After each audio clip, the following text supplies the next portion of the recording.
Hey ladies, so I wanted to make this video for my neurodivergent girlies out there. I have been getting some emails from you guys and wanting me to touch on the neurodivergent experience as a beautiful woman. And because we have a unique experience already with being gorgeous and being blessed in the looks department, it is quite difficult to navigate life when you also may have something like ADHD, some form of autism, OCD, any form of neurospiciness, okay? I don't look at it as a disability over here on this side. I look at it almost as a superpower because a lot of times neurodivergent people tend to be very highly in tune, very spiritual, and have a lot of gifts when it comes to discernment and when it comes to intuition. And so today I just want to discuss why you get so much hatred from neurotypical people. And as someone who is like an undiagnosed neurodivergent person, I definitely have been hesitant to speak on this issue, but I think it needs to be spoken about. So if you're a gorgeous girl and you believe you are neurodivergent or you have been diagnosed as someone who is neurodivergent, I do believe that you have even more of a target on your back because not only are you beautiful, but you also are not like everyone else. And if you've ever struggled with keeping and maintaining friendships, if you find that you walk into spaces and people seem to be puzzled by you, they're intrigued by you, but at the same time they never get too close, they never end up actually following through with a relationship or a connection with you, you may find that some people just avoid you altogether even though you've been kind to them. And this can be a sign that you are neurodivergent and that these people are picking up on you operating in your authenticity, you being a little bit more unique, maybe you're a little bit less self-conscious than the normal person or than the average person. And these are all cues, societal cues, that send signals to people who are neurotypical that you're different. And so it's not necessarily a bad thing to have these qualities, but those types of people look at it as bad things, which is why you may be isolated, which is why people may avoid you in certain instances. They may not want to be friends with you. They may try to smear your name, mob you, get other people to hate on you as well. It's all because you make them uncomfortable, you rattle their demons, and you're very unsettling because you walk in your truth and authenticity. You're not faking the funk. And I hate to say it, but a lot of neurotypical people who are toxic are faking it, right? They are wearing a mask all the time, which is exhausting, as you can imagine. And they wish that they could be like you. They wish that they could drop the mask, bare their soul to the world as who they are unapologetically, but something happened in their early life where they quickly realized that being themselves was dangerous. And so they put that mask on and it never came off. Or some of them were just born neurotypical, ain't nothing special about them. They don't have gifts of discernment or intuition. They don't have certain qualities that neurodivergent people have. So I want you guys to understand that it's not a handicap to be neurodivergent. It's not a handicap to be different. You're not marked by the beast or anything like that. You are just simply different, and it's okay to be different. I think some of the most successful, most talented individuals are neurodivergent. You can just do a simple Google search and find out some of the most incredible people who are actresses, artists, singers, dancers, designers. A lot of the greats had some sort of neurodivergence to them. So I just want to start this video off by saying that, it's not a handicap. It's not something that you should look at as a negative. It is quite honestly a superpower if you use it correctly. Another reason why a lot of neurotypical people may hate neurodivergent people is because you're not afraid to be yourself. You may have at some point in your life learned to mask in certain scenarios and around certain people to protect yourself, right? And that was a survival instinct. No one's blaming you for that. But for the most part, you've navigated your life unapologetically you, and you're not afraid to be who you are.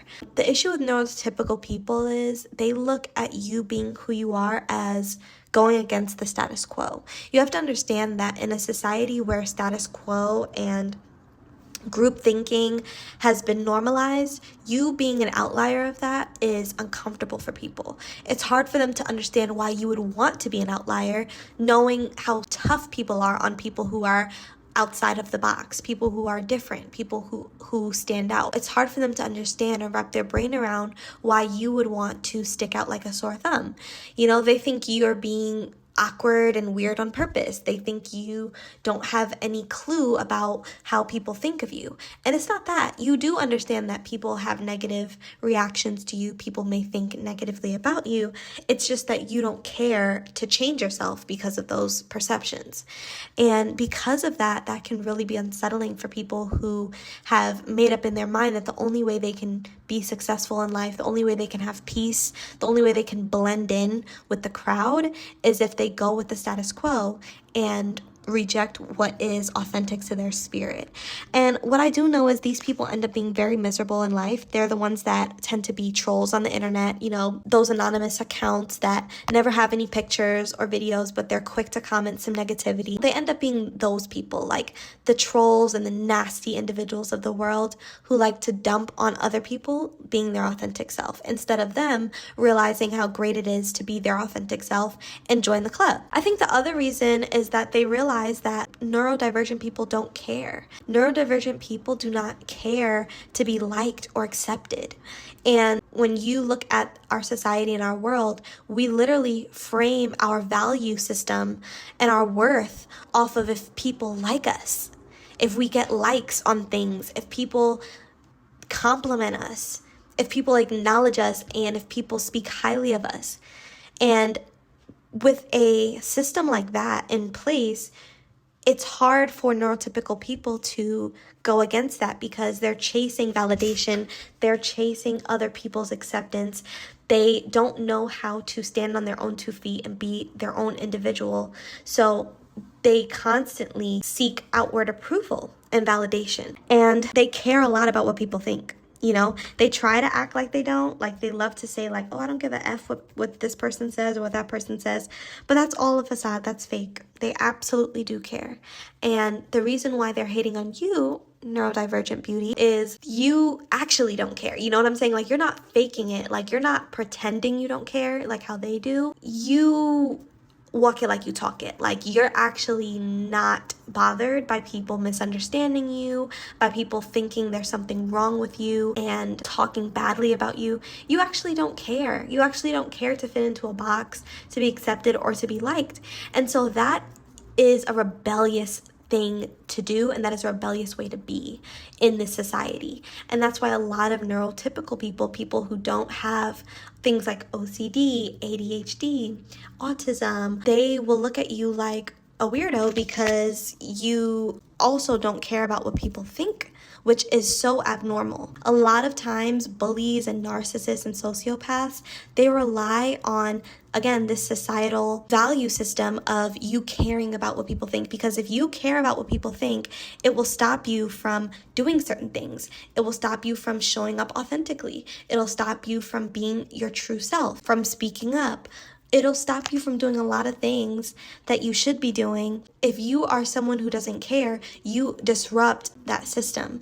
And a lot of people who are narcissistic in high places can't deal with that. They can't stomach an individual being themselves because it threatens the mantle and it threatens the pecking order and it threatens the hierarchies that they've created. So ladies, whatever you may think you're battling with when it comes to your difference, please understand that it is not an ailment. It is not something that makes you sick or weird. It is quite literally something that is your superpower. I find that a lot of neurodivergent people have a great sense of self. They have a great sense of understanding others, which also scares people because like I said, a lot of people are wearing masks and people don't want to be figured out. People want to hide behind masks and hide behind facades for their whole life. And so neurodivergent people naturally see through people without trying because of that discernment, because of that intuition. And so that's another reason why neurotypical people may not like you. But please don't let that make you feel like, there's something wrong with you or you're doing something bad. You're not. And that's something I had to come to terms with.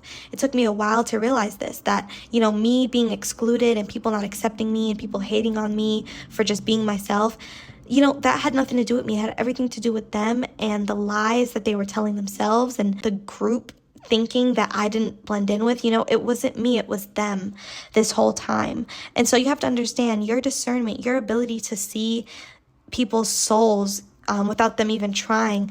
your ability to look into someone's eyes and see their intentions and be able to feel, you're clairsentient. You can feel someone lying to you or being honest with you. Like, you have this natural radar that they can't fake, that they can't hide from, and it freaks people out. And so start looking at that, at your neurodivergentness as a superpower and as something to be proud of, because it absolutely is.